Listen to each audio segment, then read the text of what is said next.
सत्यात्मकं त्वां शरणं प्रपन्नः। ये प्रभु आप सभी लोगों में आपकी ही जय जय हो, क्योंकि संसार में और कोई देवता नहीं है जिसकी पूजा किया जाए। ऐसे प्रभु के पाद पद्मों में हम सब मिलके बारंबार प्रणाम करते हैं। बोलो श्री राधे। दूसरे श्लोक में बड़ा दिव्य बताया कि भागवत है क्या? कहते हैं ऋषियों ध्यान से सुनो। निगम कल्प तरोर गलितम फलम सुखमुखाद मृतद्रव संयुतम।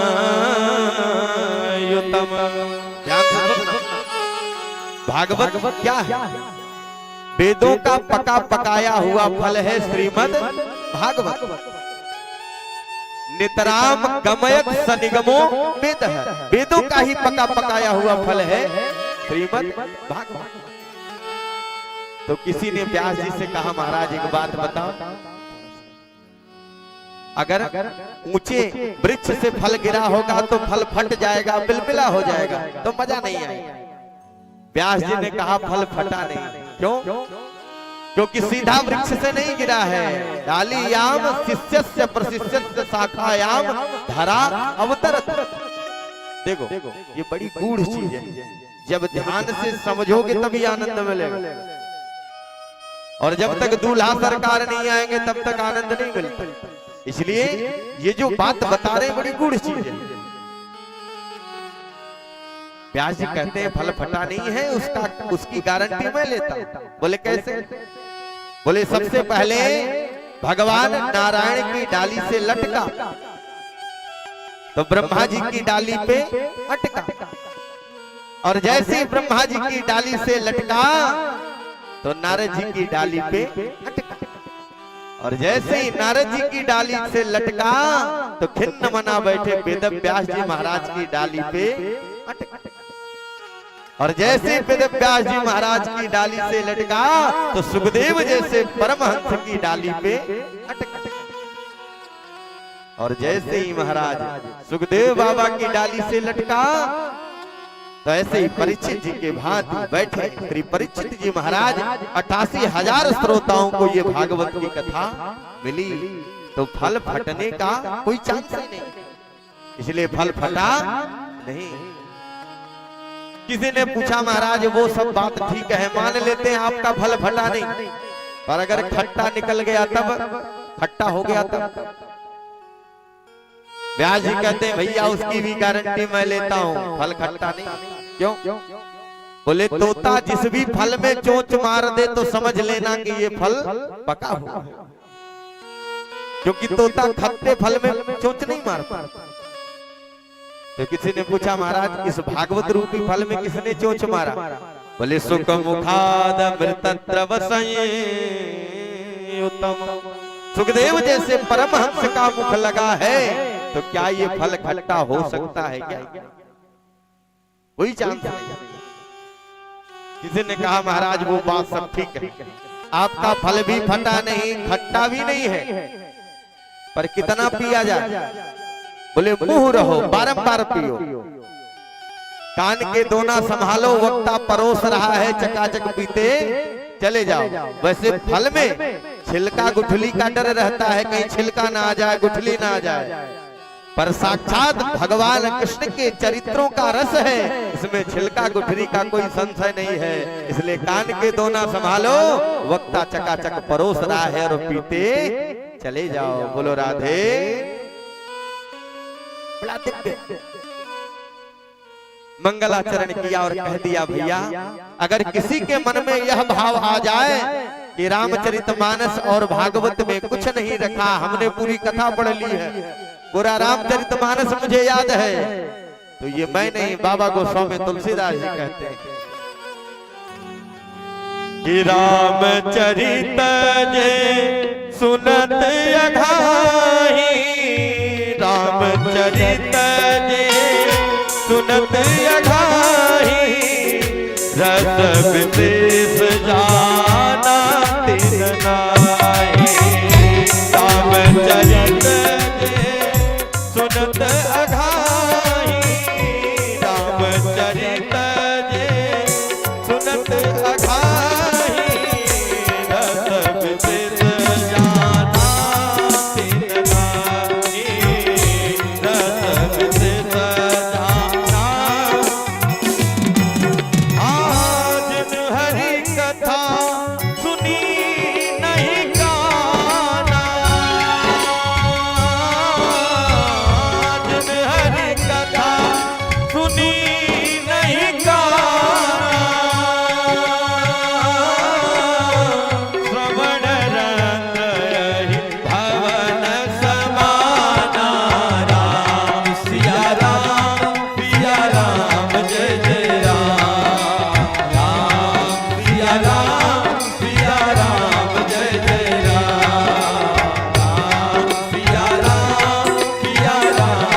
बता दिया भैया।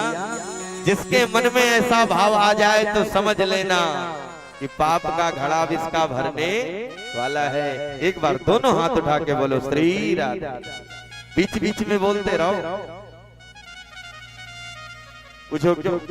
मैंने कल भी आपसे निवेदन किया था, भोजन जब ज्यादा हो जाए तो एक हाजमा की गोली ले लो, भोजन सब ठीक हो जाए। उसी तरह से जब कथा ज्यादा होने लगे, आपको ऐसा लगे कि अब निद्रा देवी आने वाली है, तो राधे राधे बोल दोगे तो कथा सब बैठ जाएगी। ये इसकी विशेषता, इसलिए राधे राधे बीच बीच में बोलते रहिए। बोलो भाव से श्री राधे।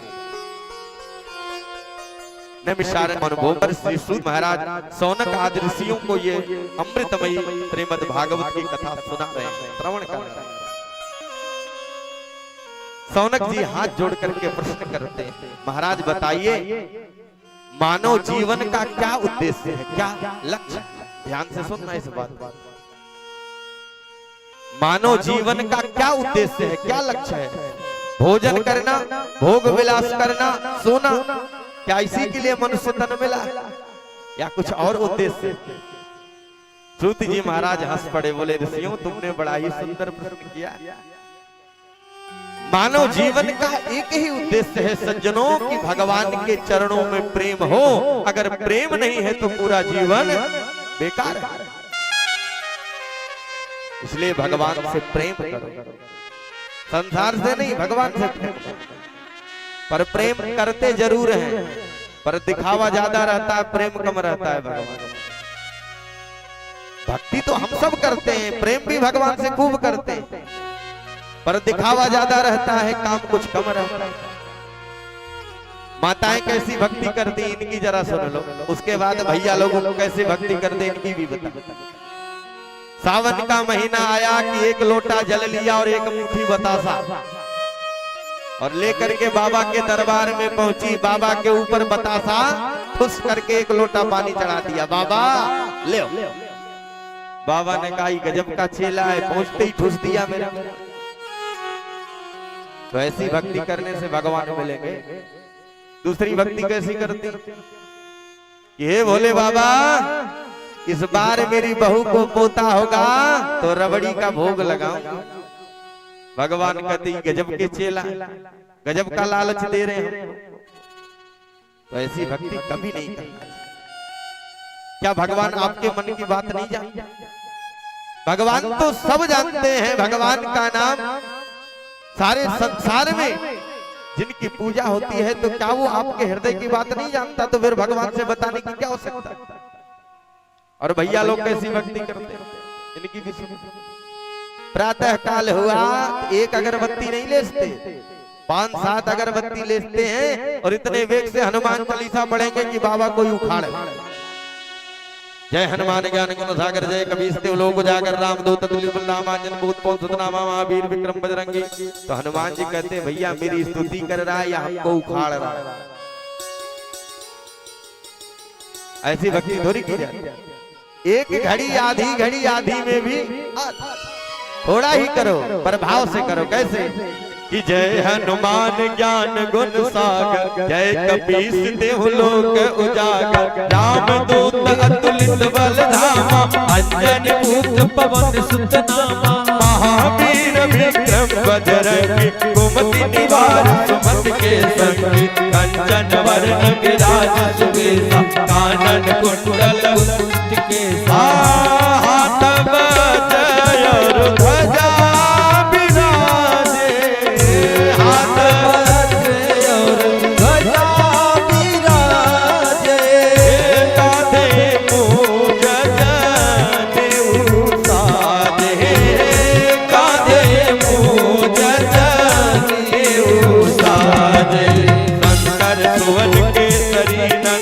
तेज प्रताप महाजगवंदन विद्यावान गुणी अति चातुर काम काज करके को अब पूरी हनुमान चालीसा थोड़ी कहा।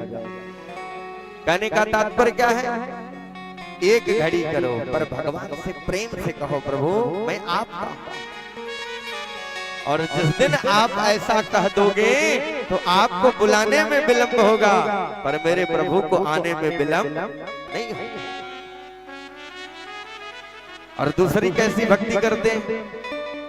अभी तो ये पहली भक्ति थी भैया लोग, दूसरी कैसी करते हैं? मंगलवार का दिन आया, आज बोल बाबा बजरंगबली का दर्शन करेंगे प्रातः का, और पहुंच गए मंदिर। मंदिर में पहुंचे, चप्पल जूता एक तरफ निकाल करके मंदिर में प्रवेश करें और हाथ जोड़ करके बड़ी प्यारी स्तुति करते हैं, बाबा बजरंगबली इस बार मगदल के लड्डू का भोग लगाऊंगा, और बड़ी प्यारी स्तुति करते हैं कि त्वमेव माता च पिता त्वमेव। और तुरंत दृष्टि कहां चली गई, कहीं मेरा जूता चप्पल तो नहीं चला गया।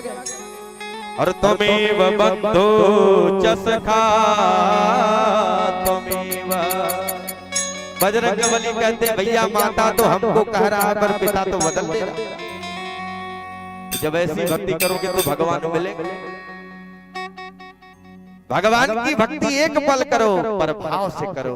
भगवान की भक्ति अहित की होनी चाहिए, कोई निष्कपट होना चाहिए, निश्चल होकर के करना चाहिए। पर ऐसी भक्ति जिस दिन आ जाएगा, माय बाप पूरी गारंटी के साथ कहता हूं, उस दिन आपका कल्याण हो जाएगा। बोलो राधे। इसलिए भगवान से प्रेम करो, और कल्याण का कोई दूसरा रास्ता नहीं है। क्योंकि संत कहते हैं भैया कि जो करते रहोगे, अरे भजन धीरे धीरे, तो क्या होगा? क्योंकि बिना फायदे के कलयुग में काम नहीं होता। अरे भजन धीरे धीरे तो मिल जाएगा वो सजन, धीरे धीरे मिल जाएगा वो सजन, धीरे जो करते रहोगे भजन धीरे धीरे, भजन धीरे धीरे मिल जाएगा सजन, धीरे धीरे मिल जाएगा वो सजन, धीरे धीरे। दोनों हाथ उठा के क्या बात है, जाओ।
जब सबरी मैया ने भगवान को प्राप्त कर लिया, ध्रुव जी महाराज ने भगवान को प्राप्त कर लिया, तो क्या हम आप नहीं प्राप्त कर सकते?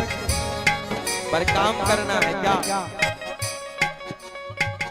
कोई काम दुनिया में मुश्किल नहीं है, कोई काम दुनिया में मुश्किल नहीं है, कोई काम दुनिया में मुश्किल नहीं है, कोई काम दुनिया में मुश्किल नहीं है, मुश्किल नहीं है, मुश्किल नहीं है। जो करते रहो, जय हो,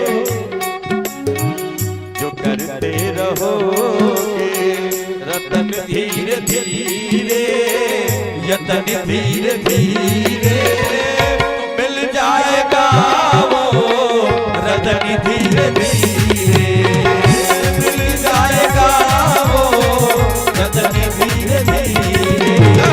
जो करते रहोगे भजन धीरे धीरे, भजन धीरे धीरे मिल जाएगा।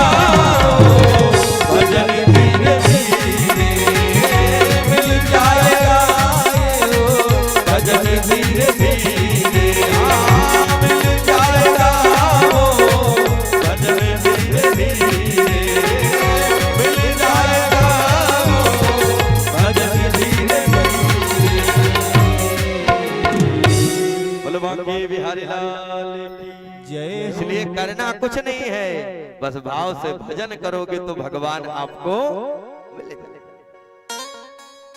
पर यही नहीं करना चाहता, क्योंकि हाय हाय के चक्कर में दिन रात दौड़ रहे हैं, तो फिर भजन कब होगा। प्रातः काल हुआ, गाड़ी स्टार्ट कहाँ, बोले हाय के चक्कर में, कहाँ मिल जाए, किसका मिल जाए। सायंकाल हुआ, फिर आए, भोजन किए, भोग विलास किए, खर्राटे मार करके सो गए। फिर प्रातः काल हुआ, फिर भागे, तो फिर भजन कब करोगे। इसलिए जो करते रहोगे भजन धीरे धीरे, तो मिल जाएगा वो सजन।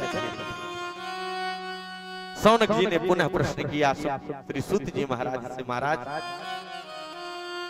एक प्रश्न है। क्या? परीक्षित जी महाराज तो क्षत्रिय थे, जिनमें तीनों गुण था, सतोगुण, रजोगुण, तमोगुण। और सुखदेव बाबा परमहंस थे, तो सुखदेव बाबा परमहंस थे तो भागवत की कथा किसी परमहंस को सुनाते, फिर परीक्षित जी को भगवान की कथा क्यों सुनाने लगे। सूत जी हंस पड़े, ऋषियों ये परीक्षित जी कोई साधारण नहीं। बोले महाराज कृपा करके बताइए ना कि परीक्षित जी का जन्म कैसे हुआ। तब श्री सूत जी महाराज परीक्षित जी के जन्म की कथा सुनाते हैं। कहते हैं सुनो। बोले यदा मृधे कवरव जयाना वीरे सथो वीर गते सो। ध्यान से सुनो। जिस समय कौरवों का और पांडवों का विशाल युद्ध समापन हुआ, तो भीमसेन की गदा ने दुर्योधन का जंघा तोड़ दिया। जंगल में पड़ा पड़ा दुर्योधन चिल्ला रहा था, भैया कोई तो मुझे बचाओ, कोई तो मेरी रक्षा करो। पर भगवान ने कहा, बेटा जो जस करहि सो तस फल। जब आपने कर्म खराब किया है तो फल कहां से अच्छा मिलेगा। दुर्योधन चिल्ला रहा है, कोई तो बचाओ, कोई तो मेरी रक्षा करो। पर भगवान पांडवों को लेकर के निकल गए। और जैसे ही भगवान गए, और यह दृश्य गुरु द्रोणाचार्य का पुत्र अश्वत्थामा देख रहा था। दौड़ करके आया, कहता है मित्र, मैंने वो तुम्हारा वैभव देखा, तुम्हारा साम्राज्य देखा, और ऐसे वैभवशाली व्यक्ति की ये दशा। मित्र बताइए मैं आपके लिए क्या कर सकता हूं। मैंने आपका नमक ग्रहण किया है, अन्न खाया है, बताओ क्या करूं। दुर्योधन कहता है, मित्र मुझे दुख इस बात का नहीं है कि हम 100 भाई थे, 100 के 100 मारे गए। दुख इस बात का है कि पांडव 5 थे, इनमें से एक की भी मृत्यु हो गई होती तो इस आत्मा को संतुष्टि मिल जाती। अश्वत्थामा ने कहा, मित्र बस इतनी सी बात है, मैं आपका मित्र हूँ, आपको वचन देता हूँ कि जब तक पांडवों के सिर को काट करके आपके चरणों में अर्पण ना कर दूं, तब तक मैं आपका मित्र नहीं कहलाऊं। पर एक बात कहूं, जिसकी रक्षा जगत पिता परमात्मा कर रहे हो, उसका कोई बाल बांका कर सकता है क्या। भगवान ने पांडवों से कहा, भैया आज विजयश्री की प्रथम रात्रि है, चलो कहीं पर आनंद लिया जाए। और भगवान पांडवों को लेकर के निकल गए। और जैसे ही निकले तो अपने पिता की सैया पर द्रौपदी के 5 पुत्र सो गए। और रात्रि में अश्वत्थामा ने आक्रमण किया और 5 पुत्रों का सिर काट करके लेकर के चला गया। जैसे ही गया, दूर से यह देखा तो एकदम विकट हो गया, मित्र अगर मित्र हो तो तुम्हारे जैसे। पर जैसे जैसे नजदीक आता गया, दुर्योधन देखा तो रोने लगा, मित्र तूने ये क्या कर दिया। अरे ये पांडव नहीं है, ये तो पांडव के पुत्र हैं, और इनसे हमारा कोई दुख नहीं था। अरे इनको मार करके तूने मेरे कुल में पानी देने वाला भी नहीं छोड़ा। ये दुष्ट तुमने ये क्या कर दिया। इतना कह करके दुर्योधन ने अपने शरीर को वहीं पर त्याग दिया। जैसे ही त्यागा और इधर जैसे ही प्रातः काल हुआ, द्रौपदी मैया अपने पुत्रों को जगाने गई और जैसे ही जगाने गई महाराज कक्ष में पहुंची, पुत्रों के सिर को देखा, धड़ को देखा तो एकदम छाती पीट पीट करके रोने लगी। अरे भैया कोई तो बताओ, अरे कोई तो बताओ, मेरे पुत्रों को ये दशा किसने किया?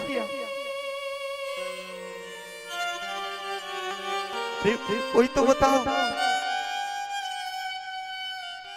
क्योंकि माता शिशु नाम निधनम सुताना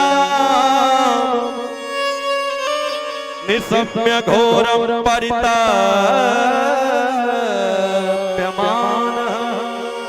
छाती पीट पीट करके रो रही, अरे कोई तो बताओ मेरे पुत्रों की ये दशा किसने किया? पर जैसे ही सज्जनों पांडवों के कानों में आवाज गई, पांडव लोग दौड़ करके आए और अर्जुन ने तुरंत संकल्प ले लिया, देवी चिंता मत करो, जिस भी दुष्ट ने ऐसा कार्य किया है उसे तुम्हारे सामने ला करके मैं मृत्यु दंड दूंगा। और तुरंत भगवान को आदेश दिए, अर्जुन रथ पर आरूढ़ हुए और अश्वत्थामा का पीछा किए, आगे आगे अश्वत्थामा पीछे पीछे अर्जुन। अश्वत्थामा समझ गया कि अब मैं बचने वाला नहीं, क्या करूं? तो अर्जुन के ऊपर ब्रह्मास्त्र छोड़ दिया। अर्जुन घबराए, भगवान की तरफ देख जा। भगवान कहा, अर्जुन तुम क्यों डरते हो? अरे तुम्हें तो ब्रह्मास्त्र चलाना भी आता है, शांत भी करना आता है, चलाओ ना। और तुरंत अर्जुन ने उस ब्रह्मास्त्र को शांत किया और दौड़ करके गए, अश्वत्थामा को रस्सियों में बांध करके लाए और रथ पर पटक दिया। भगवान ने कहा, अर्जुन इसको ले जाने आए हो या मारने?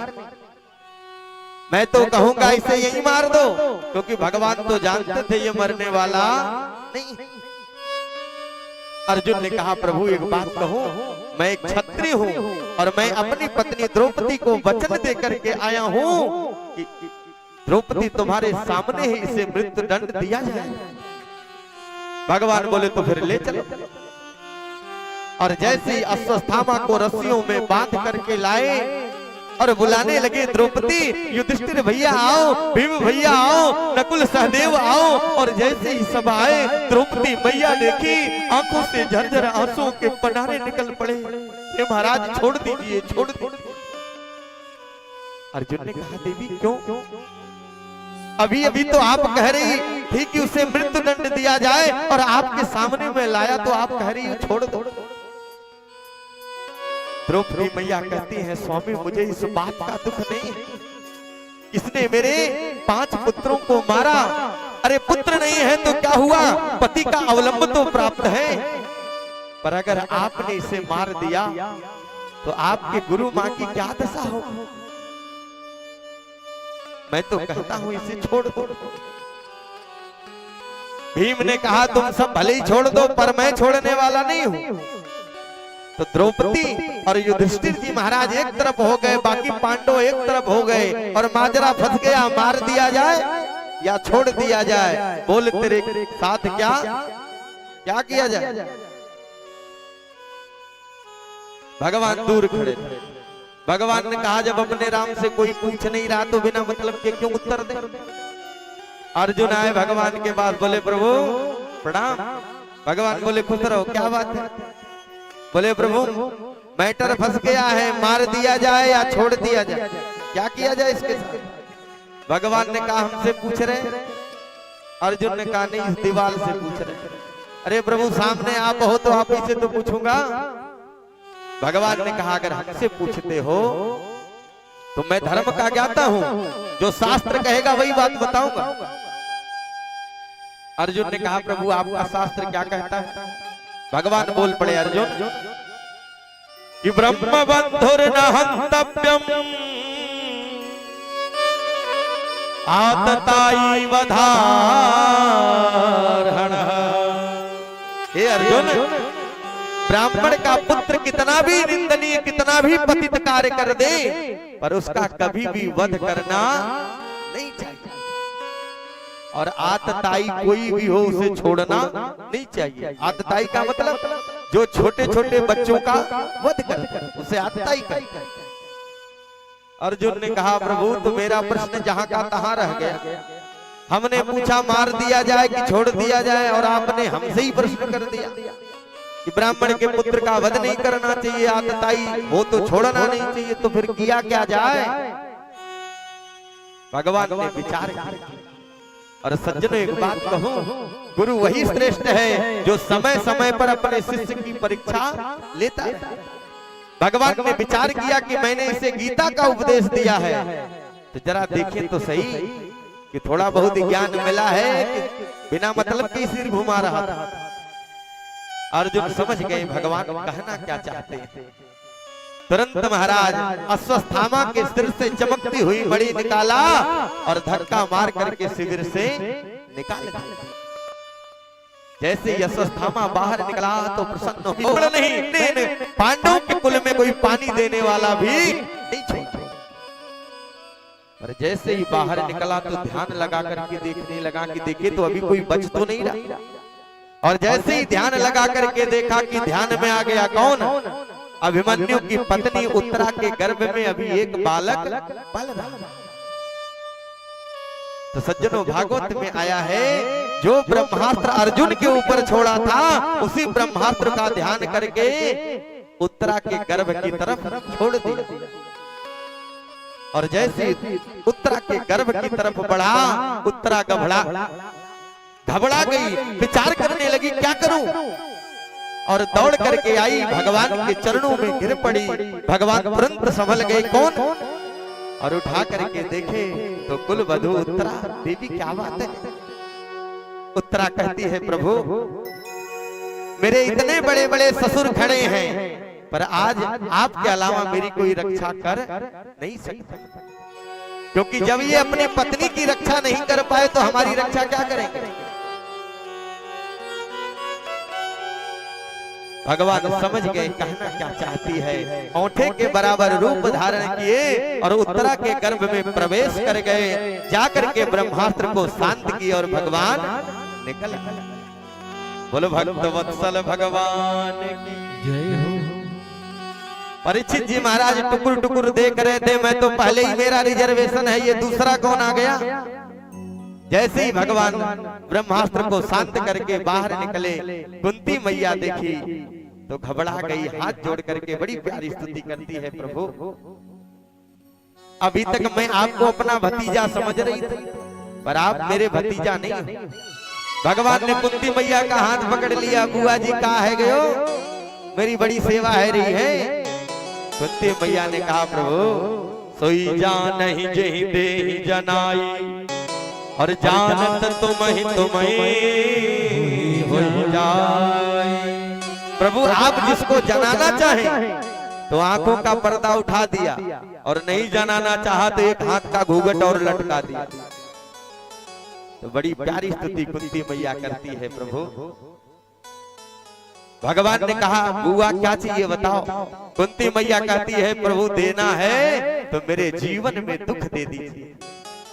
सज्जनों एक बात कहूं, कभी समय मिले तो कुंती माँ का चरित्र उठा करके देखना। जीवन पर्यंत उन्हें सुख नहीं मिला, बाल्यावस्था में पिता के यहाँ भी सुख नहीं मिला, जवानी में विवाह हुआ तो पांडु महाराज रोगी थे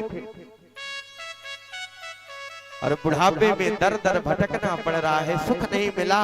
भगवान के आंखों से झरझर आंसू के पनारे निकल पड़े। धन्य है बुआ, सारा संसार हमसे सुख मांगता है पर ये दुख मांग रही है। कुंती मैया कहती है प्रभु दुख आता है तभी तो आपकी याद आती है, सुख में कोई याद करता है। तो भगवान ने कहा बुआ क्या चाहिए बताओ। कुंती मैया हाथ जोड़ करके कहती है प्रभु आइए हम आप भी कुंती मैया के बीच में सम्मिलित होकर के भगवान से कहें प्रभु बना रहे यही। कुंती मैया कहती है प्रभु बिहारी रे दूर करो दुख मेरा, बाके बिहारी करो दुख मेरा, बाके बिहारी रे दूर करो दुख मेरा, बाके बिहारी हो मेरे प्यार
बोले बुआ कहा है गयो, काहे के लिए मेरी स्तुति कर रही है?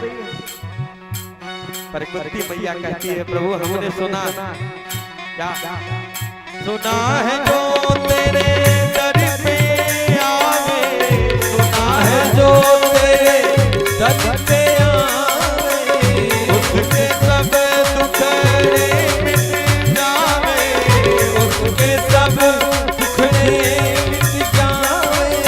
पार करो बनवारी रे, पार करो बनवारी रे, दूर करो दुख मेरा के बिहारी रे, दूर करो दुख मेरा के बिहारी रे, दूर करो दुख मेरा।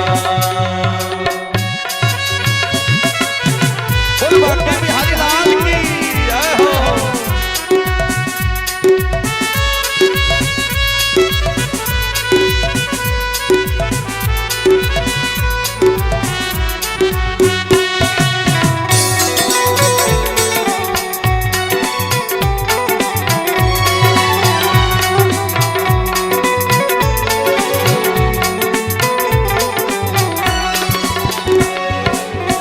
भगवान ने पूछा बुआ कहा है गयो, काहे के लिए इतनी स्तुति कर रही है मेरी? कुंती मैया कहती है प्रभु मैं आपको जान गई, आप मेरे भतीजा नहीं हो, साक्षात परमात्मा। तो भगवान ने पूछा मैया बुआ क्या चाहती है? कुंती मैया कहती है प्रभु सबरी अहिल्या गणिका नारी, सबरी अहिल्या गणिका नारी, सबको तूने पार उतारी, सबको तूने पार उतारी, आई शरण बिहारी रे, आई शरण बिहारी रे, दूर करो दुख मेरा के बिहारी रे, दूर करो दुख मेरा के बिहारी, दूर करो दुख मेरा। भगवान ने पूछा क्या समस्या? कह रहे हो दुख दूर करो, व्हाट इज योर प्रॉब्लम? क्या समस्या, क्या दुख है तुम्हारा? कुंती मैया कहती है प्रभु एक ही समस्या है कि हम आपका नाम लेना भूल गए, यही एक दुख है क्या? इतना तो करना स्वामी जब प्राण तन से निकले, इतना तो करना स्वामी जब प्राण तन से निकले। ही यमुना जी का तट हो, गंगा जी का ये तट हो, यमुना जी का तट हो, मेरा मेरा निकट हो। हाँ गोविंद जल्दी आना, नहीं हमको भूल जाना, गोविंद जल्दी आना, कहीं हमको भूल न जाना, बाके बिहारी रे, दूर करो दुख मेरा बाके बिहारी रे, दूर करो दुख मेरा बाके बिहारी रे, दूर करो दुख मेरा बाके बिहारी रे, दूर करो दुख मेरा बाके बिहारी रे, दूर करो दुख मेरा बाके बिहारी रे, दूर करो दुख मेरा, दूर करो दुख मेरा, दूर करो दुख मेरा, दूर करो दुख मेरा। बोल वृंदावन बिहारी लाल की जय हो। कुंती मैया को भगवान आशीर्वाद दिए और अर्जुन का हाथ पकड़े और लेकर के द्वारिका निकल निकल। इधर जैसे ही भगवान अर्जुन को लेकर के द्वारिका गए तो धीरे धीरे सौनक जी ने कहा महाराज बताइए परीक्षित जी का क्या हुआ। बोलो राधे, अरे जरा जोर से बोलो ना, राधे क्या हुआ।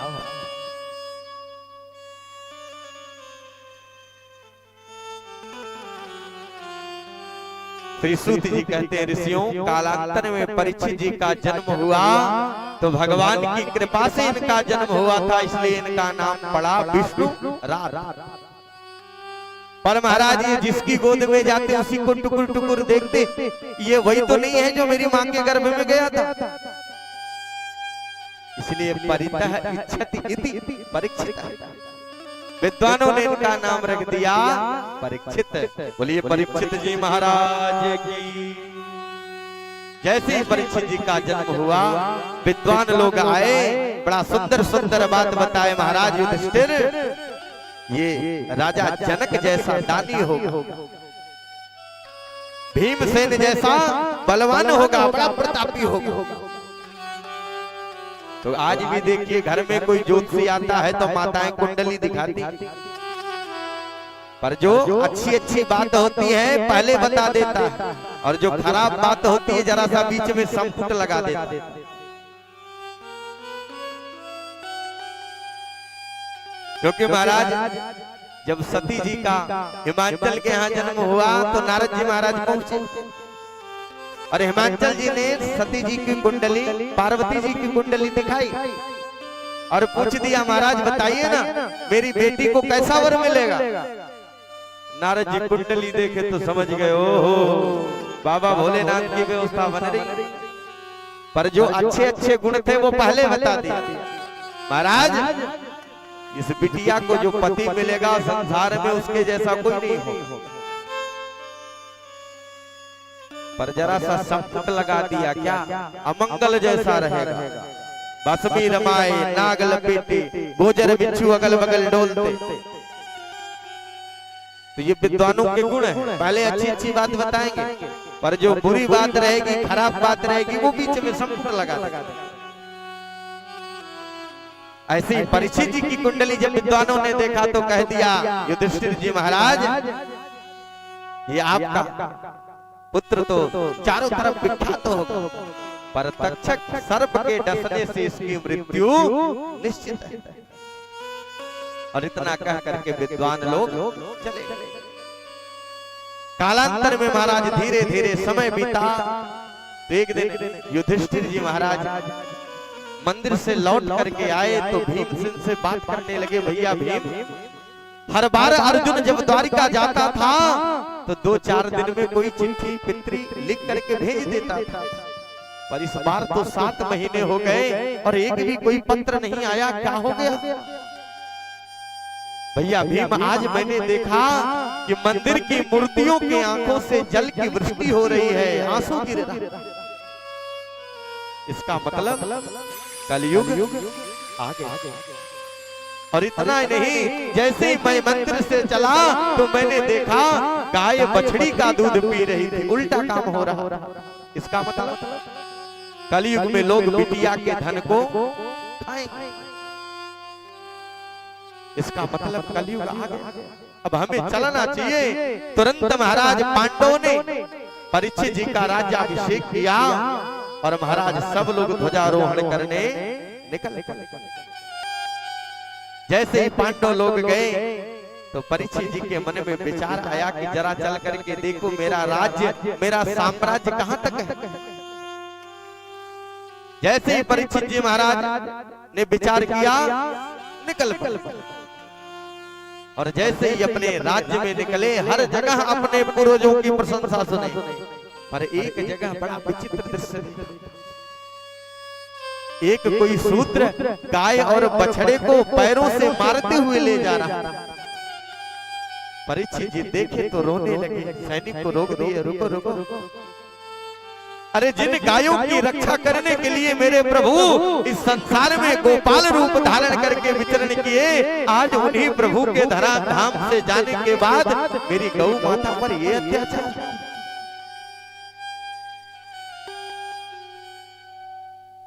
गाय बछड़े से प्रश्न कर रही, बछड़ा गाय से प्रश्न कर रहा है, माँ आप क्यों रो रही? क्या भगवान हमें आपको छोड़ करके चले गए इसलिए रो रही? गाय कहती है, बेटा आप तो सब जानते हो फिर भी पूछ रहे। अपने हृदय की बात गाय आज संसार को बता रही है, हमें आपको बता रही है। कहती है, बेटा मैंने कभी भी जात बिरादरी नहीं देखा कि ये हिंदू है, ये मुस्लिम है, ये सिख है, ये ईसाई है, मैं सिर्फ हिंदुओं को दूध पिलाऊंगी। मैंने किसी में भी जात बिरादरी नहीं देखी। मैंने सबको समान रूप से दुग्ध पान कराया, सबको माँ जैसा प्यार दिया। और आज कलयुग में मुझे लोग कसाई के हाथों बेच दे रहे।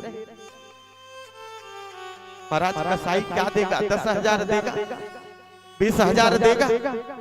क्या आप अपनी बेटी का विवाह कर लेंगे या मकान बनवा लेंगे 20,000 में? जब तक मुझ में हिम्मत थी मैंने अपने पुत्रों को दूध पिलाया, और आज मुझ में हिम्मत नहीं रही तो मुझे कसाई के हाथों बेच दे। गाय रो अपने हृदय की बात बता रही है। गाय कहती है, बेटा कोई कितना बड़ा भी डॉक्टर होगा ना, जन्म के समय माँ की मृत्यु हो जाए तो यही कहेगा इसे गाय का दूध पिला। अरे मैंने उन पुत्रों को जीवन दान दिया, आज वही पुत्र मुझे कसाई के हाथों बेच दे रहे। पर पता है कसाई क्या करता है? 7 दिन तक खौलता हुआ पानी शरीर पे डालता। गाय कहती है, मैंने इनके पास कुछ नहीं था तो मुझे छोड़ देते। मैं रोड के पत्थर बीन करके, पत्ते बीन करके, जूठे मीठे बीन करके अपने जीवन को यापन कर लेती, पर आज मुझे कसाई के हाथों बेच दे रहे। कब मैंने इसे कहा कि मुझे पशु आहार लाके खिलाओ, हरा चारा ला करके खिलाओ? अरे तेरे में हिम्मत नहीं थी तो बेटा मुझे कसाई के हाथों क्यों बेच दिया? मुझे छोड़ देता। मैं रोड के पत्ते बीन करके, घर का जूठा मीठा खा करके अपने जीवन को यापन कर लेती, पर तूने मुझे कसाई के हाथों बेच दिया। और 7 दिन तक महाराज खौलता हुआ पानी कसाई डालता है। गाय चिल्लाती है, अरे भैया कोई तो मुझे बचाओ, कोई तो मेरी रक्षा करो। पर हम इतने माया से ग्रसित हैं कि गाय माता पर ध्यान नहीं दे रही।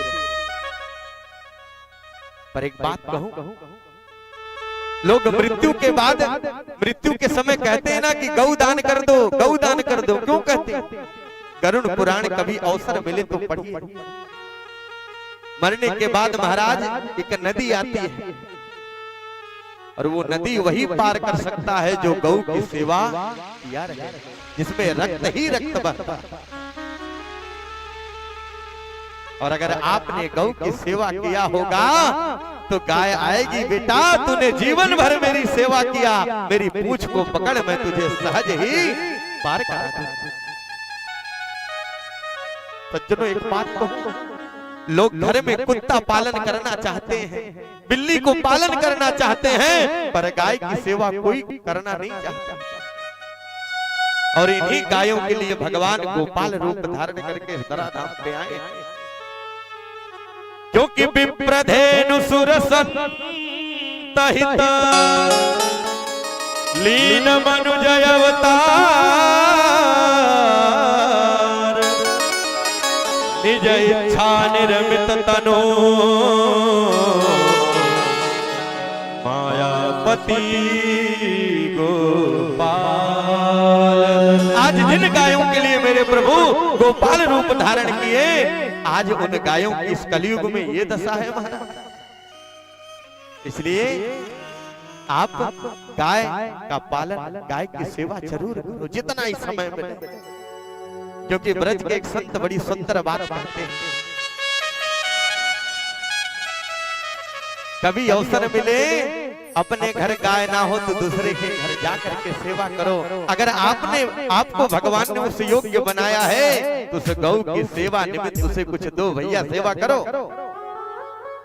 क्योंकि गौ की सेवा जिस घर में होगी, माई बाप पूरी गारंटी के साथ कहता हूं उस घर में कभी भी दुख आने वाला नहीं, क्योंकि गाय को मां की उपाधि दी गई है।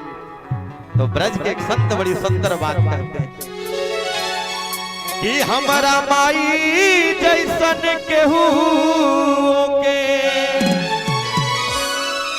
हरे माई नहीं बा, अरे हो की माई नहीं बा, ओ अभागा होई जेकरा के माई नहीं बा, ओ अभागा होई जेकरा के माई नहीं बा।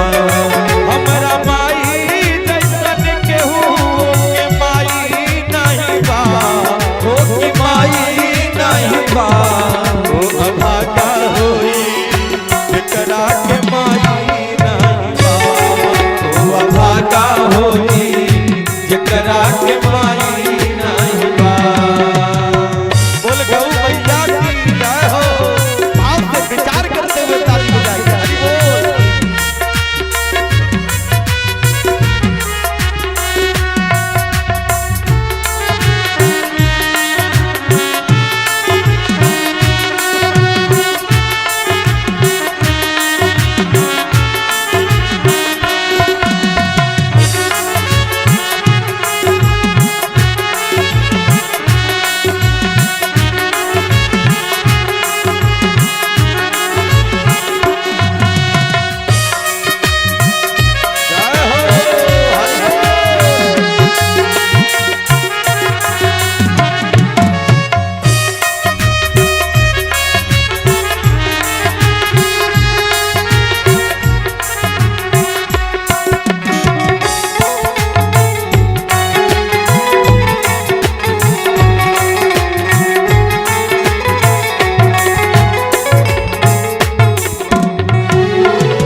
माँ के ऋण से कोई ऋण हो सकता? छोटा सा बच्चा होता है, मलमूत्र त्याग देता है, तो आपने माँ को कर्ज नहीं दिया, पर ये माँ की ममता है, अपने गीले में हो जाती है, उस पुत्र को सूखे में कर देती है। मेरे फूल जैसे छोरा को कुछ हो ना, और आज उस माँ का हम अपमान कर रहे हैं, तो सत्य समझाते हैं भैया। नन में से माई हमके दूधवा पियावे, नन में से माई हमके दूधवा पियावे, दूधवा पियावे माई लोरिया सुनावे, दूधवा पियावे माई लोरिया सुनावे, ओकरे दूधवा जैसन कोनो, ओकरे दूधवा जैसन कोनो, अरे मिठाई नहीं बा, ओ मिठाई नहीं बा, ओ अभागा होई जेकरा के माई नहीं बा, ओ अभागा होई जेकरा के माई नहीं बा। बोल गौ मैया की जय हो। हरि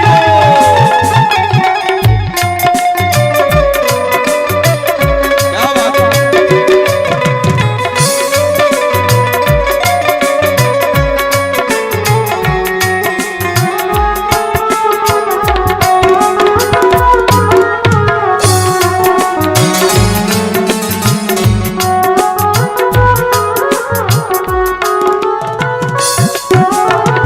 विचार भर करिए, हम उस माँ को गाली तक देते हैं, महाराज गालियां तक देते हैं, जिस माँ ने अपना सब कुछ त्याग करके इतना सुंदर शरीर दिया, उस माँ को हम गाली देते हैं।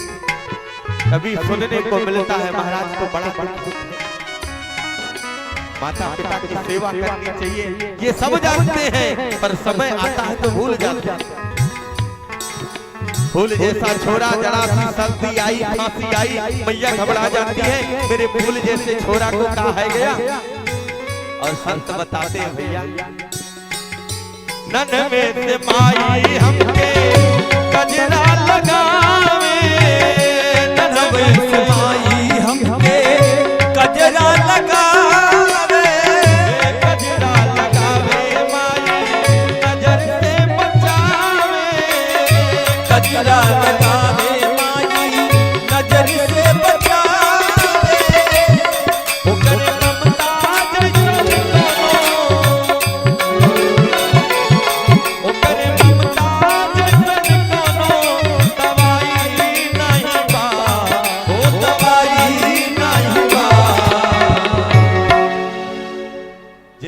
पास माँ है न सेवा किए हो तो आज से सुन लो, सेवा करनी है।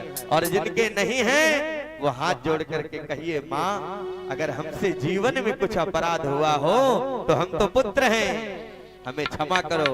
तो भाव से दोनों हाथ जोड़ करके उस माँ से कहिए माँ जियो करे दुधवा जैसे कोनो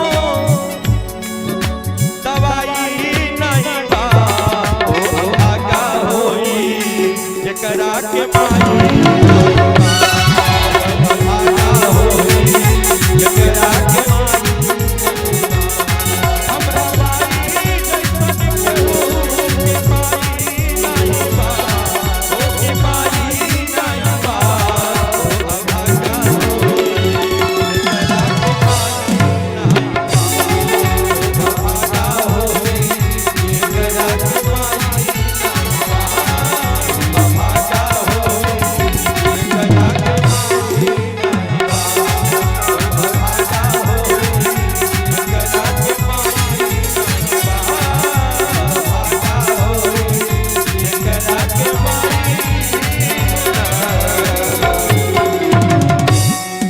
गौ मैया की।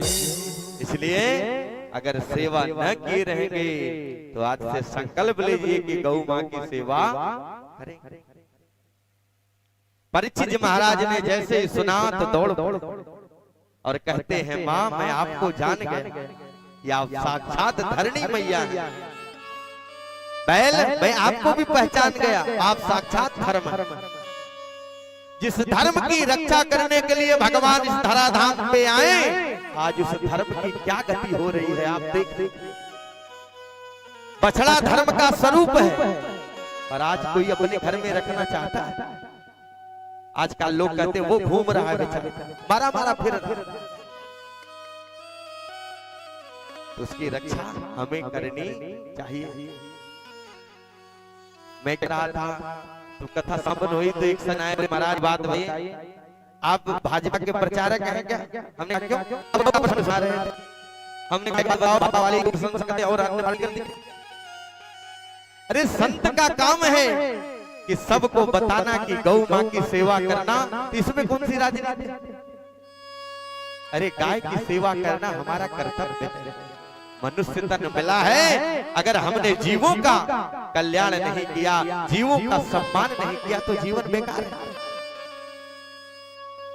परीक्षित जी समझ और बोले जो शूद्र पैरों से मारा। परीक्षित जी ने कहा भैया तेरा परिचय कलयुग है।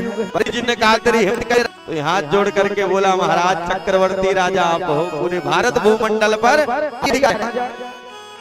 परीक्षित को पर परीक्षित भैया तेरे दोष क्या है बता।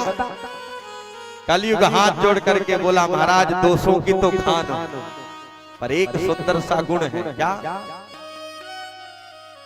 बोले जो अन्य युगों में तपस्या से फल मिलता था, योग साधना से फल मिलता था, वो इस कलयुग में कहीं भी रहो, किसी अवस्था में रहो, बस गाते रहो हरे राम राम राम हरे हरे, हरे कृष्ण कृष्ण कृष्ण हरे हरे। अब इससे सरल उपाय हो सकता है? कहीं भी रहो, किसी अवस्था में रहो, लोग कहते हैं महाराज हम तो नहाए नहीं हैं, तो क्या जो नहाए हैं वही भगवान का नाम ले सकते? जो कोमा में भरती है उनके लिए नहीं है? ये मंत्र का महाराज प्रभाव है। वेद भगवान पहले ही श्लोक में कह देते हैं कि अपवित्रः पवित्रो वा सर्वावस्थांगतोऽपि वा यह अस्मरेत पुंडरीकाक्ष सभायाभ्यंतरः शुचि। भगवान का नाम लेते ही जीव पवित्र हो जाता है, नहाने की आवश्यकता नहीं। जो कोमा में है, जो यहाँ है, कहीं भी जगह मिले, समय मिले, तो भाव से भगवान का भजन कीर्तन करना चाहिए। परीक्षित जी एकदम गदगद हो गए, भैया तेरा गुण तो बड़ा ही अच्छा है, तो चल तुझे 4 स्थान देता हूँ। कलयुग हाथ जोड़ करके बोला महाराज कहाँ दे रहे? तो 4 स्थान दिए हैं परीक्षित जी। कौन सा? बोले द्योतम पानम स्त्रियः सोना यत्रा धर्मश्चतुर्विधा। पहला स्थान कौन सा? द्यूतम। बोले जहां पर जुआ खेला जा रहा हो कलयुग, पहला स्थान वहां बना। कलयुग हाथ जोड़ करके खड़ा हो। महाराज दूसरा, बोले जहां पर लिखा हो आपका ध्यान किधर है, मधुशाला की दुकान किधर है, दूसरा स्थान वहां। पानम माने बदरा। स्त्रियां जहां पर लंपट लोग रहते हो, बच्चाएं रहती हो, तीसरा स्थान वहां बना ले। और चौथा स्थान, बोले जहां पर संत ब्राह्मण की निंदा हो रही हो, जीव की हत्या हो रही हो, चौथा स्थान वहां बना ले। कलयुग हाथ जोड़ करके खड़ा हो गया। महाराज आपने मेरे दोषों को ही देखा, मेरे गुण को नहीं देखा। अरे कोई बढ़िया सा मकान दीजिए जिसे ड्राइंग रूम बनाया जाए, कोई अतिथि आएगा तो कहाँ रहेगा। तो परीक्षित जी ने कहा भैया तू एक वरदान अपने मन से मांग ले। तो कलयुग हाथ जोड़ करके कहता है महाराज रजो वैरम च पंचमम, ये सोने में स्थान मुझे मिल जाता तो मेरा काम बन जाता। अब यहाँ एक प्रश्न उठता है, परीक्षित जी ने तथास्तु कह दिया। तो जब सोने में कलयुग का वास है तब तो सोना धारण नहीं करना। और इसी भागवत के 11 स्कंद में धातुओं के वर्णन में भगवान अपने प्रिय सखा उद्धव से कहते हैं, उद्धव धातु नाम अस्मि कांचनम, मुझे धातुओं में सोना बड़ा प्यारा लगता है। तो अब कलयुग का वास माना जाए कि कन्हैया किसका वास माना जाए? तो बाबा गोस्वामी तुलसीदास जी से इसका निर्णय कराया गया। बाबा निर्णय करें। बाबा ने निर्णय कर दिया भैया अन्न में महादोष, पर ठाकुर जी का भोग लग गया तो वही अन्न बन गया प्रसाद। जल में महादोष, पर अगर ठाकुर जी का अभिषेक हो गया तो वही जल बन गया चरणामृत। तो बाबा ने उसका निर्णय किया क्या कि तुम ही निवेदित भोजन करही और प्रभु प्रसाद पटभूषण धरही। संसार में जो भी वस्तु लाओ, सोना लाओ तो सबसे पहले भगवान को पहनाओ, वस्त्र लाओ तो भगवान को पहनाओ, नहीं पहनाओगे तो क्या होगा? बोले महाराज 1 लाख का सोने का चैन बनवाया था, पर रिजर्वेशन था, मैं दिल्ली चला गया, आ रहा था, थोड़ी सी नींद आई, तो चोर ने हाथ डाला, गलाई काट के लेकर के 9-2-11। अब जब भगवान को नहीं पहनाओगे तो गलाई तो कटेगा, और भगवान को पहना करके पहनोगे माई बाप तो भगवान का भाग कोई ले सकता है क्या? कलयुग को वास दे करके परीक्षित जी महाराज चले गए। इधर जैसे ही गए तो पटना का राजा था जरासंध, जरासंध का वध करके भीमसेन उसका मुकुट लाए थे और अपने स्थान पर रखे थे, और वही मुकुट आज परीक्षित जी महाराज धारण करके शिकार खेलने निकल गए। जैसे ही शिकार खेलने निकले महाराज तो दिग्भ्रमित हो गए। इधर सोने में कलयुग को वास दे रहे, दूसरी तरफ सोना पहन रहे, और जैसे ही सोने का वास दिया जंगल में भ्रमण करने निकले और दिग्भ्रमित हो गए, रास्ता भूल गए और विचार करने लगे क्या करूं, कहां जाऊं। पर एक अचानक समीक जी की कुटिया देखी। समीक जी की कुटिया देखते ही परीक्षित जी ने आवाज लगाया, अरे महाराज कोई है, मुझे भूख लगी है, प्यास लगी है। पर समीक जी महाराज ध्यान लगा करके बैठे। पर संत जब ध्यान लगाते हैं तो श्वास को खींच लेते हैं। परीक्षित जी को लगा ये बाबा मेरी सेवा करने के लिए आंख बंद करके बैठा, नकली बाबा है। तो ये अपने तीर से परीक्षा के लिए मरा हुआ सर्प उठाया और समीक जी के गले में डाल दिया। तो बाबा भी असली और समाधि भी असली, और डाल करके चले गए। पर एक बात बताई, जैसे ही डाल करके गए तो गौरमुख नाम का एक शिष्य था, दौड़ करके आया। समीक जी के पुत्र का नाम था श्रृंगी। श्रृंगी तुम यहाँ खेल रहे, तुम्हारे पिता का परीक्षित जी ने अपमान। जैसे ही सुना एकदम आग बबूला हो गया। गंडकी नदी में स्नान कर रहा था, जल लिया और परीक्षित को श्राप दे दिया है। राजन, जिन तेरे पूर्वजों ने सदैव संतों के रज को अपने सिर पे धारण किया, आज उन्हीं पूर्वजों के जाने के बाद तूने संत जाति का अपमान कर दिया। तो राजन, जिस सर्व जाति से तूने मेरे पिता का अपमान किया, जा मैं भी तुझे श्राप देता हूँ। आज के 7वें दिन उसी सर्व जाति से तेरी मृत्यु निश्चित। और जैसे ही श्राप दे करके जल छोड़े, दौड़ करके आए और अपने पिता के सामने रोने लगे। समीक जी उठे और बोले, बेटा सर्प को देख के रो रहे, ये सर्प नकली है, ये लो और फेंक। पर जैसे ही पता चला कि परीक्षित जी को मेरे पुत्र ने श्राप दे दिया, तो एकदम क्रोधित हो गए, अपने पुत्र को डांटने लगे, अरे मूर्ख तूने ये क्या कर दिया। क्योंकि परीक्षित के बाद इस सनातन धर्म में ऐसा कोई राजा नहीं होगा जो धर्म की रक्षा कर सके। तो तूने परीक्षित को श्राप दे करके बड़ा बुरा किया।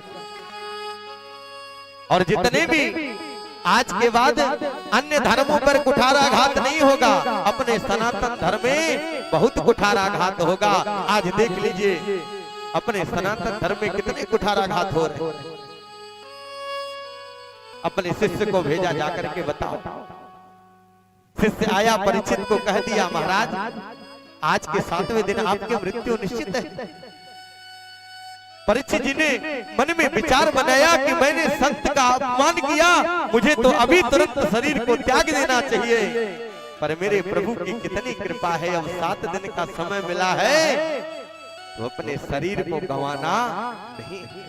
मैं बाप एक बात कहूं, हमारे आपके जीवन में भी 7 ही दिन है, 8वां दिन आने वाला नहीं है। क्योंकि सप्ताह में 7 ही दिन है। तो जैसे परीक्षित घर को त्याग करके आज बनाते, तो घर की चाबी देख करके हमें आपको भी यहाँ से चल देना चाहिए। परीक्षित जी महाराज तुरंत जन्मेजय का राज्याभिषेक किए, सुख तीर्थ पर पहुंचे। और जैसे ही संत विद्वानों को पता चला तो दौड़ दौड़ के आने लगे। संतों को परीक्षित जी महाराज देखे तो रोने लगे। कहते हैं, महाराज मेरा कितना सुंदर सौभाग्य है कि जिन संत जाति का मैंने अपमान किया, आज यही संत जाति मेरी रक्षा के लिए आए हैं। तो कृपा करके बताइए कि मरणासक्त जीव को क्या करना चाहिए। ध्यान से इस बात को सुनना। और ये अंतिम प्रश्न, मरणासक्त जीव को क्या करना चाहिए।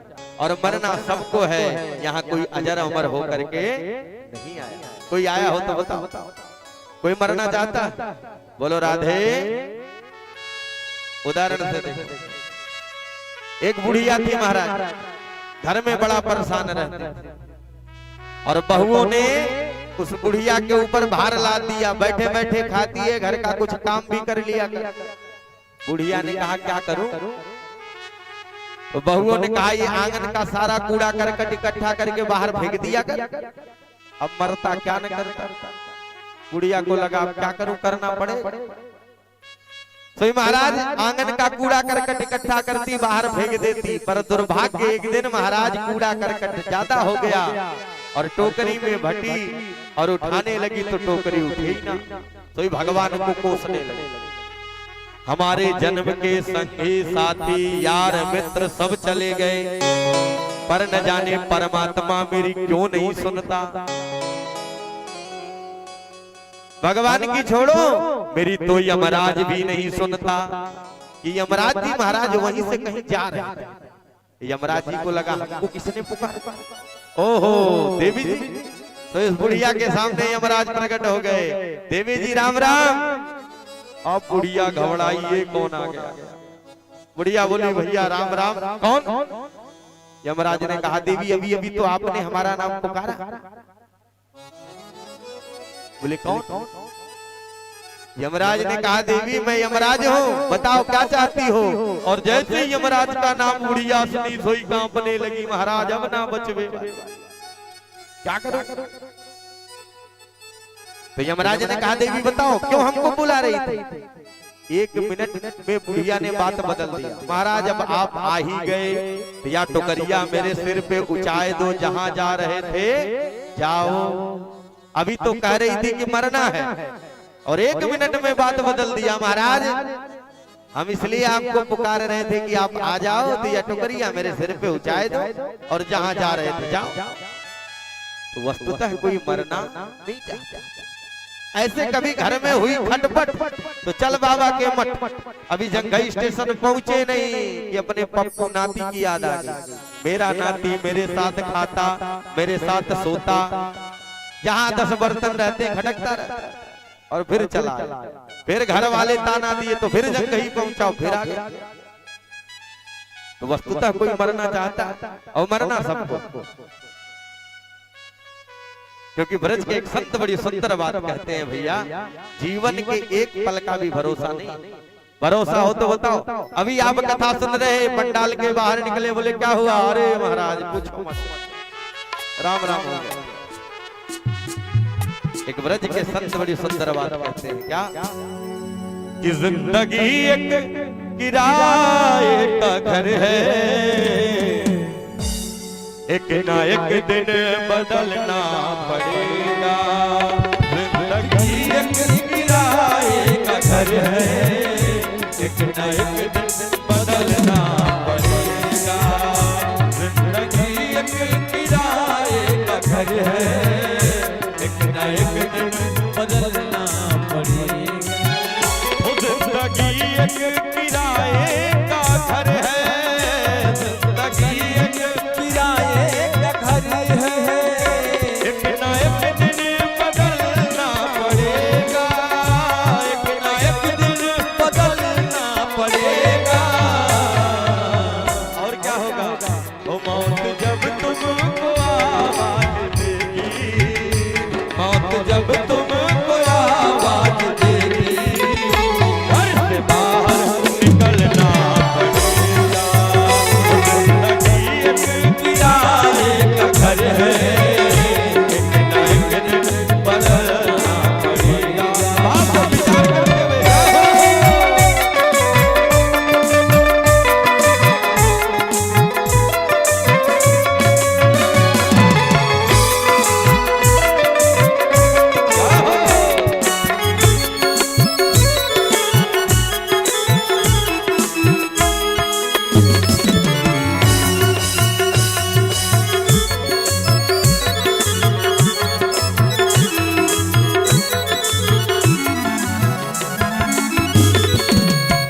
विचार करो। जीवन के एक पल का भरोसा नहीं है, फिर भी हम अभिमान में भरे हुए। तो संत कहते हैं, भैया हो रूठ जाएगी जब तुमसे खुशियां, रूठ जाएगी जब तुमसे दुनिया, गम के साथे में ढलना पड़ेगा, गम के साथे में ढलना पड़ेगा। वक्त ऐसा भी आएगा नाना, वक्त ऐसा भी आएगा नाना, तुमको कांटों पे चलना पड़ेगा। जिंदगी एक किराए का घर है, एक ना एक दिन बदलना पड़ेगा। विचार करके क्या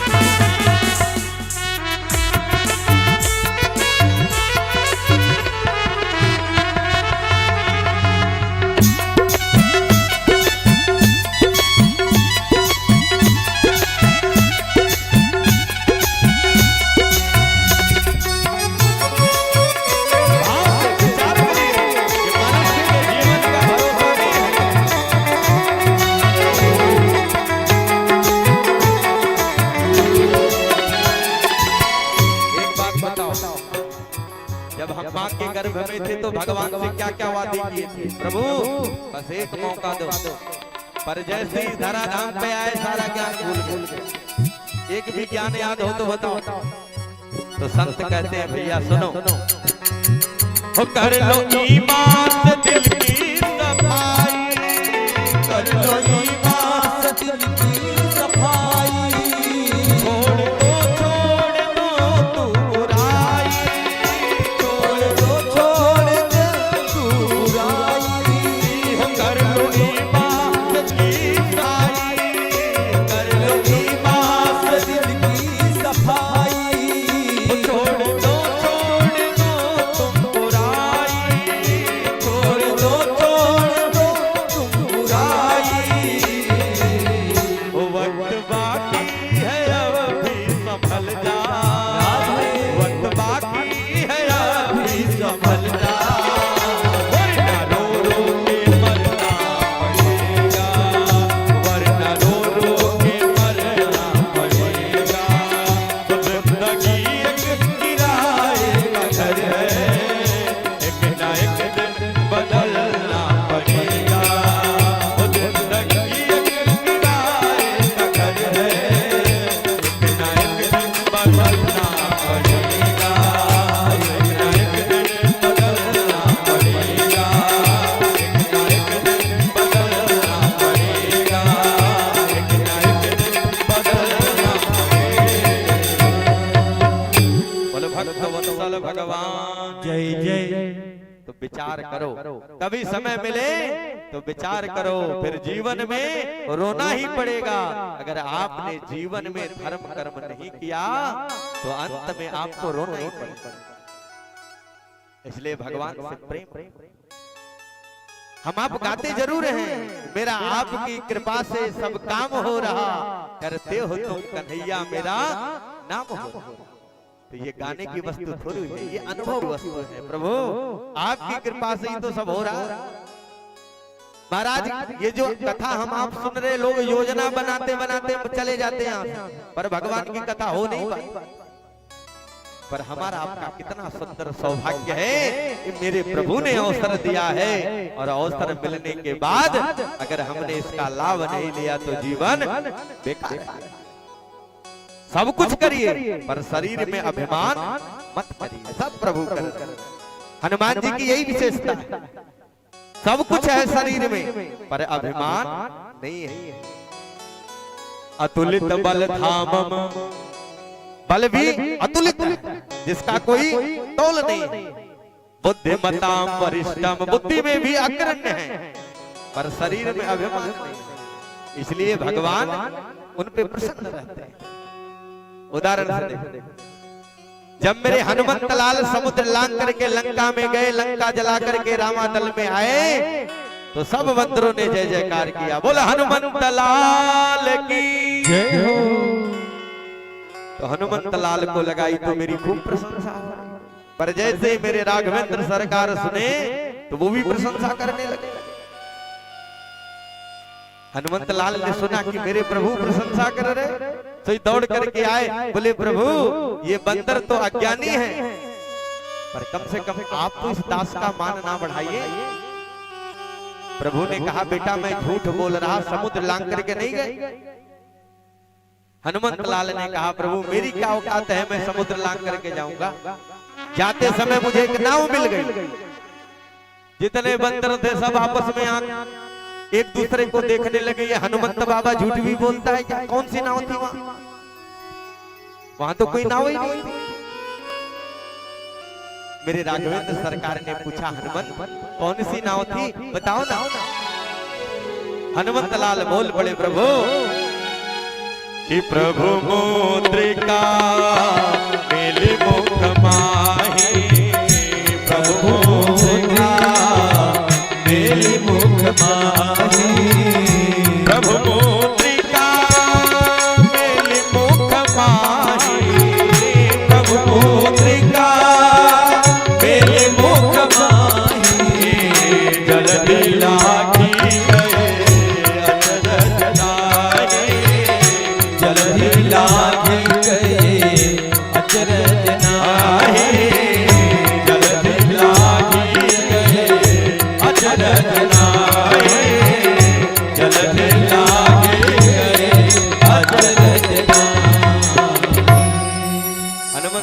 ने कहा प्रभु उसमें भी हमारी कुछ विशेषता नहीं। जाते समय आपने ही तो नाव दिया था, बस उसी नाव में बैठ करके मैं पार हो गया। राम जी ने सोचा तो चेला हमसे भी एक हाथ आगे निकल गया, क्या करें? राघवेंद्र सरकार ने कहा बेटा आज फंसाऊंगा। हनुमान जिस पर माँ की कृपा हो उसका कोई बाल बांका कर सकता है? अभी अभी माता जी ने आशीर्वाद दिया कि अमर गुण निधि सुत हो करहूं बहुत रघुनायक छो। तो जिस पर माँ की कृपा हो उसका कोई बाल बांका कर सकता है? राघवेंद्र सरकार ने कहा बेटा एक बात बताओ, जाते समय मेरी नाव में गए पर आते समय कैसे आए? हनुमंत लाल को लगा प्रभु आज मेरे पीछे ही पड़ गए, माता जी रक्षा करो। तो माता जानकी के चरणों का ध्यान करके बोले प्रभु उसमें भी हमारा कुछ नहीं। बोले क्यों? बोले मैं जैसे ही लंका में पहुंचा तो जो नाव आपने दिया था मैंने माता जी को दे दिया। चकाचक फल खाया तब याद आया कि हमें यहाँ से जाना भी तो है। तो माता जी के पास पहुंचा, बोला माँ मुझे जाना है। मैया ने कहा बेटा आते समय पिता की नाव में आए हो तो जाते समय माँ की नाव में जाओ। तो मैया ने तुरंत दे दिया, क्या बाबा ने लिख दिया कि चूड़ामणि उतरता बदया हो, चूड़ामणि उतरता बदया हो, चूड़ामणि उतरता बदया हो, चूड़ामणि उतरता बदया हो, हर्ष समेत पवन सुत धर हो, हर्ष समेत पवन सुत धर हो, हर्ष समेत पवन सुत धर। हनुमंत लाल ने कहा प्रभु उसमें भी हमारा कुछ नहीं।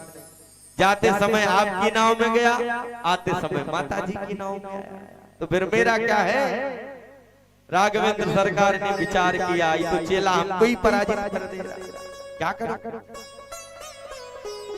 पर राघवेंद्र सरकार ने विचार किया बेटा तुझे फंसा करके छोड़ूंगा। हनुमंत लाल बोले प्रभु जिस पर आपकी कृपा हो कोई पराजित कर सकता है? राघवेंद्र सरकार ने पूछा बेटा वो सब बात ठीक है, जाते समय मेरी नाव में गए, आते समय माँ की नाव में आए, पर एक बात बताओ दूत का उतना ही कार्य है जितना मालिक कहे। तो मैंने तो कहा नहीं था कि लंका जला देना, तो फिर लंका क्यों जला दिए?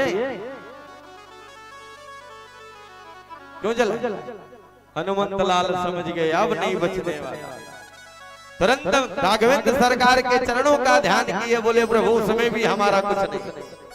जैसे ही मैं समुद्र लांग करके लंका में पहुंचा तो शोक में बैठी जानकी मैया के वृक्ष के नीचे अशोक के ऊपर मैं बैठ गया, और रावण आया न जाने क्या क्या कह करके चला गया। उसके जाने के बाद तो चमत्कार हो। राघवेंद्र सरकार ने पूछा क्या हुआ? हनुमंत लाल हाथ जोड़ करके बोले प्रभु जैसे ही रावण गया तो आपके चरणों की दासी आ गई। कौन? बोले त्रिजटा नाम राक्षसी और राम चरण रति निपुण विवेका।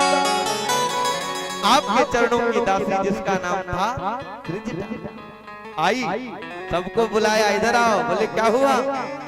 बोले आज मैंने एक सपना देखा। क्या?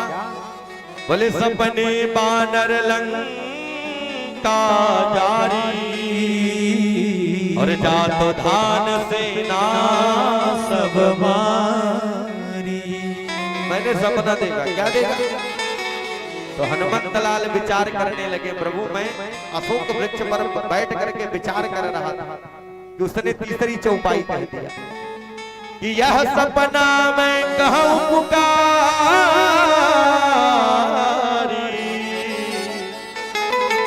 वही है सत्य गए दिल विचारी। फिर मैं समझ गया कि बिना प्रभु के आदेश का संसार का एक भी पत्ता हिलने वाला नहीं है। तो भगवान ये बात कहना भूल गए थे और इस दासी की जिहवा पर बैठ करके कह रहे हैं हनुमंत लाल ये भी कार्य तुम्हें करके आना है। तो रहा न नगर बसन घृत तेला बांध पूछ की नहीं ठेला। महाराज बंदर की पूछ में कोई आग लगाएगा तो क्या खड़ा खड़ा जलेगा? रावण ने मेरी पूछ में आग लगाया तो मैंने वाकई पूछ में आग लगा दी। तो हनुमंत लाल की यही विशेषता, सब कुछ है पर शरीर में अभिमान नहीं है। जो कुछ है सब मेरे राघवेंद्र सरकार का दिया हुआ है। इसलिए हनुमंत लाल को चलता फिरता मकान समझा जाता है, क्योंकि हनुमान चालीसा में अंतिम दोहा आया है ना कि पवन तन संकट हरण मंगल मूर्ति रूप राम लखन सीता सहित हृदय बसो सुररूप। तो बजरंगबली के प्रांगण में ये कथा चल रही है ना। आज बजरंगबली ने अवसर दिया है अपनी कथा कहवाने का, तो जरा हनुमंत लाल को भी याद कर लिया जाए, जिनके गोद में हम बैठ करके कह रहे हैं। आइए जरा 2 पल भगवान हनुमंत लाल को याद किया जाए, उसके बाद आगे की कथा में प्रवेश किया जाए। एक बार दोनों हाथ उठा के बोलो श्री राधे, और मेरे साथ कहो प्रभु बजरंगी हमारी सुधि लेना, अरे भुलाए नहीं लेना विनय तुमसे बार बार है। हमारी सुधि लेना भुलाए नहीं लेना बार बार है। हमारी सुधि लेना भुलाए नहीं लेना विनय तुमसे बार बार है। हमारी सुधि लेना भुलाए नहीं देना विनय तुमसे बार बार है।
हनुमंत लाल से प्रभु क्या करना, जब रामा नगरिया में जाना वहाँ मेरी भी चर्चा चलाना। जब रामा नगरिया में जाना वहाँ मेरी भी चर्चा चलाना। क्या करना, फूल पाती चढ़ाए तुम देना, फूल पाती चढ़ाए तुम देना भुलाए नहीं देना विनय तुमसे बार बार हो। हमारी सुधि लेना भुलाए नहीं देना विनय तुमसे बार बार हो।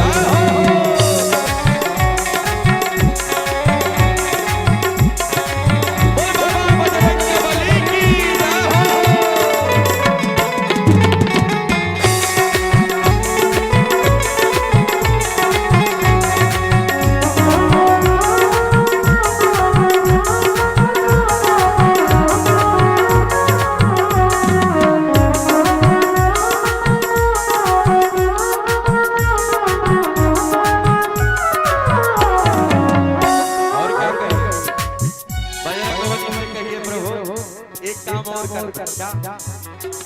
जब कभी अवसर मिले बाबा विश्वनाथ के दरबार में जाने का तो वहां भी एक काम कर देना।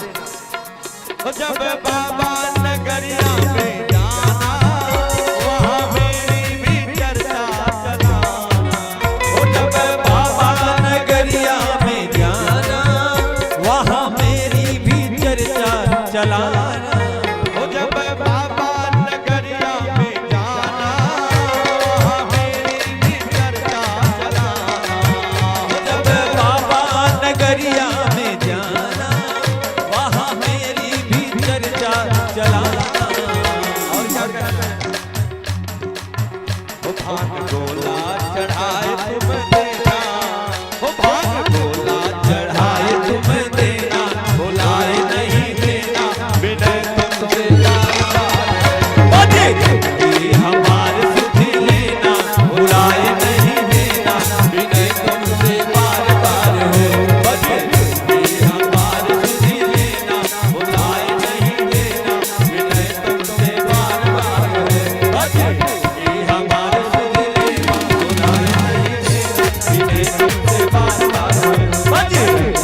महाराज परीक्षित जी महाराज गंगा घाट पर आए, संतों के सामने प्रश्न किया, महाराज बताइए मरणासक्त जीव को क्या करना चाहिए। अंतिम प्रश्न है, मात्र 15 मिनट का टाइम दीजिए, उसके बाद भाव से विराम देंगे।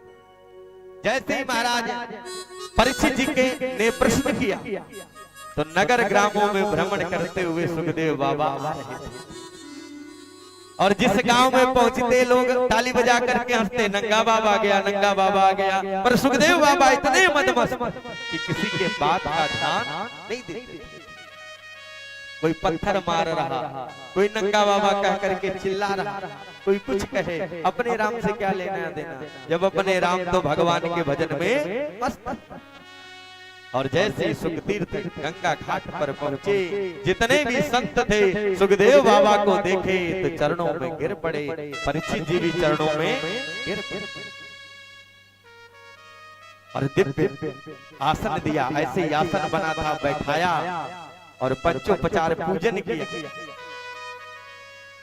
और पूजन करने के बाद प्रश्न वही किया जो पहले किया था, महाराज बताइए कि मानव मात्र के जीवन का क्या लक्ष्य है, मरणासक्त जीव को क्या करना चाहिए। तो सुखदेव बाबा ने किसी का ध्यान नहीं किया, जैसा जैसा प्रश्न परीक्षित जी किए हैं वही उत्तर सुखदेव बाबा दिए। सुखदेव बाबा कहते हैं, राजन मैं बड़ा प्रसन्न हूं। क्यों? क्योंकि प्रश्न तुमने अपने लिए नहीं पूछा, क्योंकि मरना सबको है, इसलिए सब परीक्षित की भांति सुनिए कि मरणासक्त जीव को क्या करना चाहिए। सुखदेव बाबा कहते हैं, राजन कि बरियाने सुते प्रसन्न कृतोलो कहता नृपः। हे राजन, तुमने बड़ा ही सुंदर प्रश्न किया है, इसलिए ध्यान से सुनिए। वैसे तो मनुष्य के पास समय नहीं है, प्रातः काल हुई, गाड़ी स्टार्ट कहाँ, हाय के चक्कर कहाँ मिल जाए, किसका मिल जाए।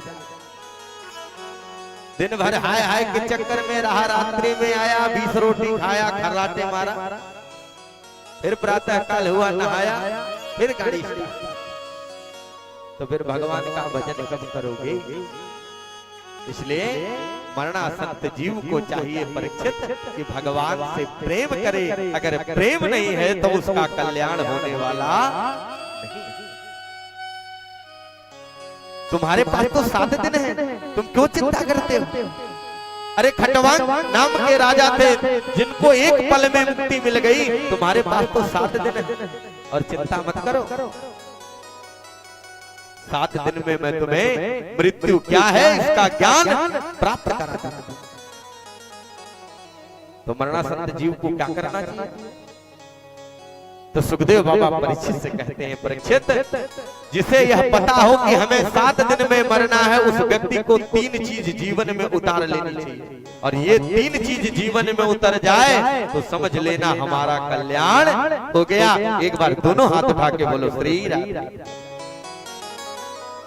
पहला चीज क्या है, बोले जिता सनो जितत श्वासो जित सको जिते।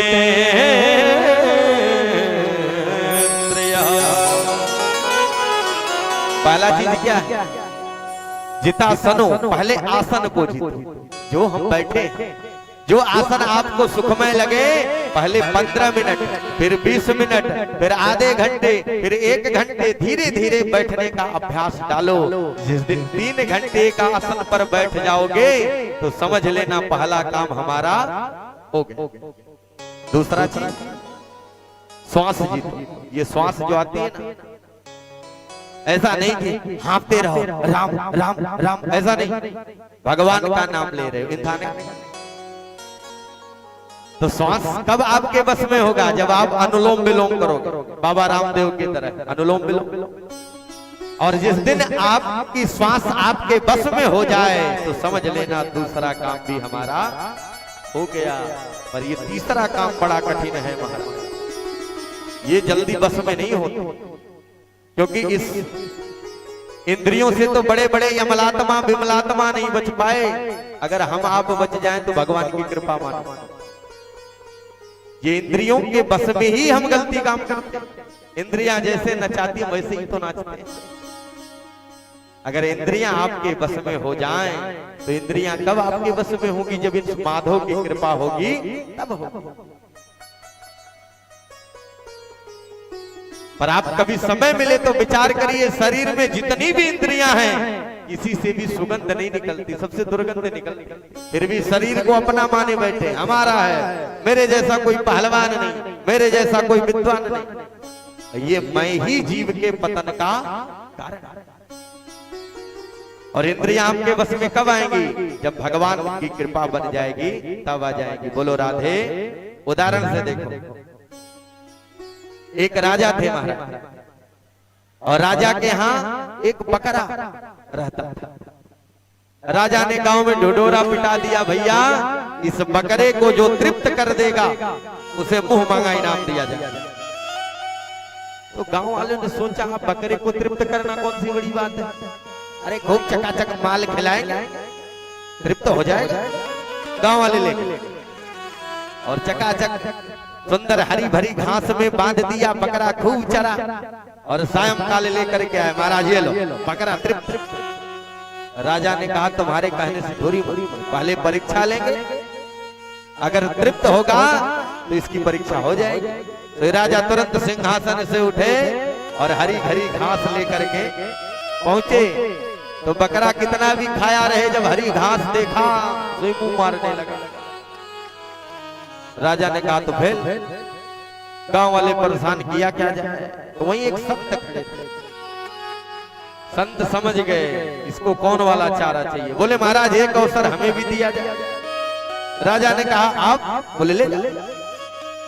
संत ले गए बकरे को और हरी भरी घास में बांध दिए और एक 10 हाथ का डंडा ले और खड़े हो गए। जहां ही बकरा घास में मुंह मारता सोई एक डंडा धमक देते। तो बकरे को लगा आज तो गजब पूरे फंस गए। जहां जमीन पर घास लेने के लिए मुख में सिर नीचे करता सोई तुरंत संत डंडे से प्रहार कर देते। अब बेचारा घबरा गया, ये कहां आज फंस गए। सायंकाल का समय हुआ, संत लेकर के बकरे को आए, महाराज ये लो बकरा एकदम तृप्त है और पीछे पीछे डंडा भी लेकर के। अब बकरा को लगा आज तो पूरे फंस गए। राजा बोले महाराज ऐसे थोड़ी मानेंगे, परीक्षा लेंगे। अब राजा हरी भरी घास लेकर के सिंहासन से उठे, जैसे ही बकरे के सामने की सोई बकरा पीछे देखा तो महाराज ने कहा बिल्कुल मत छूना। ठीक उसी तरह से माए बाप हमारी आपकी इंद्रिय, अभी आपने भोजन किया, भोग विलास किया, 2-4 घंटे बाद होगी फिर खाया जाए, फिर कुछ किया जाए।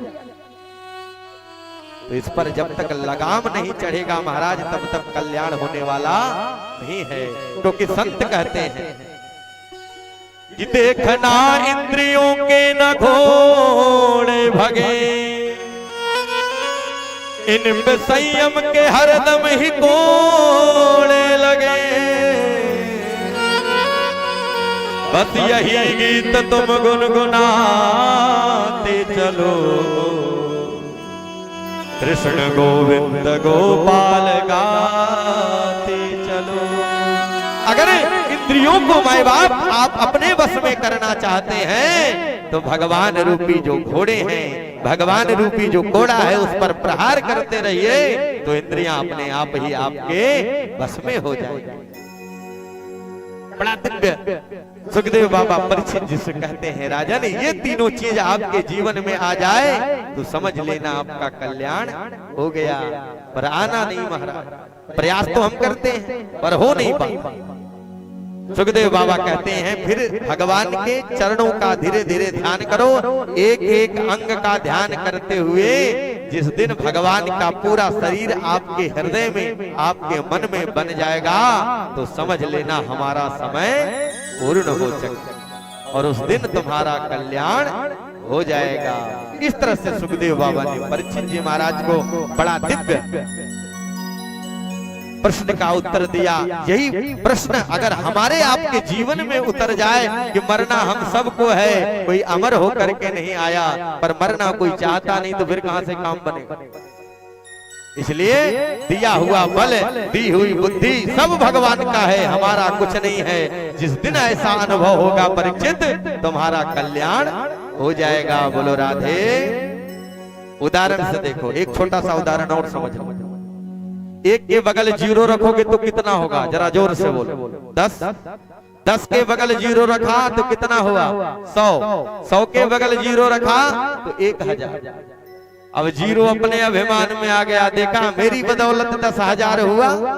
तो जो प्रारंभ में एक बैठा था बोला भैया तुम ही बड़े बाप के, हम चले। तो एक चला गया तो बताओ कुछ बचा? बोले क्या बचा? बोले 0/0।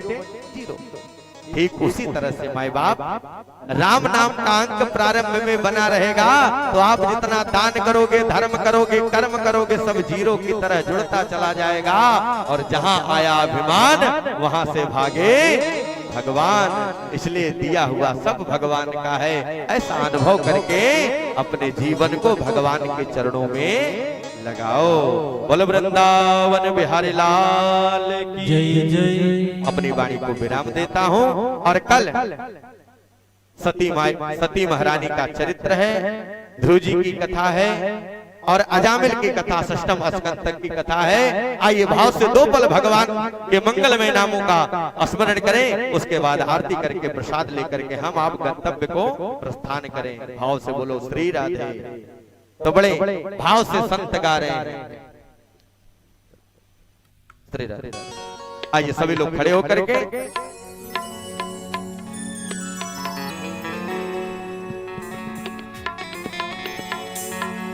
कि गुरु के चरनिया में नेहज लगई बा,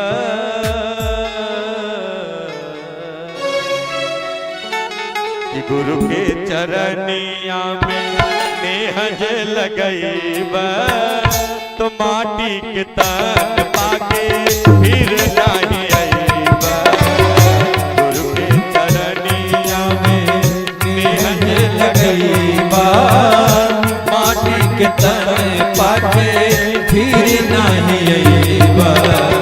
गुरु के चरनिया में नेहज लगई बा, माटी के तन पाके फिर नहीं आईबा। गुरु के चरनिया में बाप जाओ।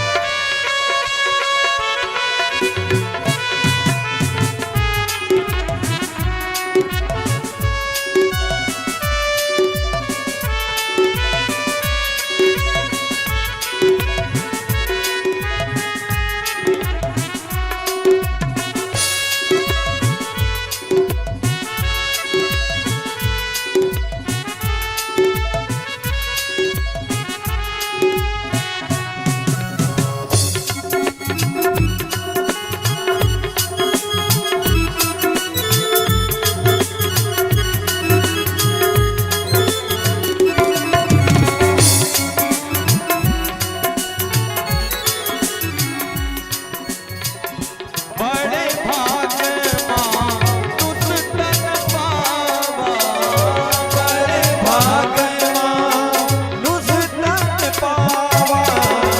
दुर्लभ सब दुर्लभ सब बीत जाए उमरिया तोहर तो फिर ना पछतैबा। कि बीतल उमरिया तब फिर पछतैबा। कि माटी के देह पाके फिर नहीं आईबा। गुरु के चरनिया में नेहज लगईबा, माटी के तन पाके फिर नहीं आईबा। गुरु के चरनिया में नेहज लगईबा, माटी के तन पाके फिर नहीं आईबा। बोल सद्गुरुदेव भगवान की जय। वाणी को विराम देता हूँ। भैया कुछ बताना चाहते हैं, सुन लो।